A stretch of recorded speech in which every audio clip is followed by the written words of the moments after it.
Jeg vil gerne bevise, at en periferivinkel er altid halvdel af en centervinkel.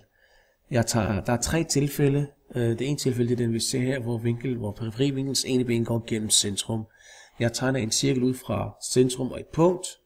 Jeg tegner diverse linjestykker.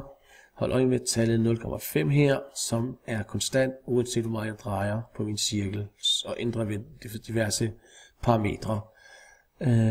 Ud fra de linjestykker, jeg har tegnet, har jeg en ligebenet trekant ABD, i og med at linjestykket AB og AD er ens. Det er også radius i min cirkel.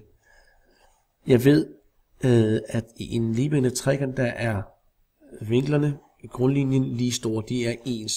Vi ved også, at vinkelsummen i en trekant er lige med 2 rette, altså 180 grader.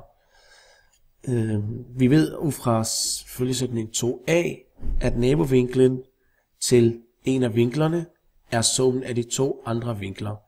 Det vil sige, at med centervinkel U her er summen af de 2 andre vinkler, og da de 2 andre vinkler V1 og V er lige store, må de være halvdelen af centervinklen.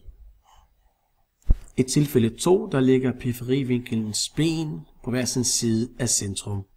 Jeg tegner en diameter gennem centrum, og derved opstår der den samme situation som i tilfælde 1, hvor V1 er periferivinkel til centervinklen U1, og V2 er periferivinkel til centervinklen U2.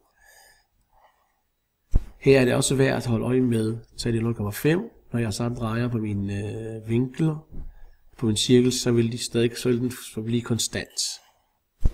I tilfælde 3, der ligger periferiens ben på samme side af centrum. Det ser vi her. Og her der tegner jeg igen en diameter gennem. Her får jeg også det samme som til tilfælde 1.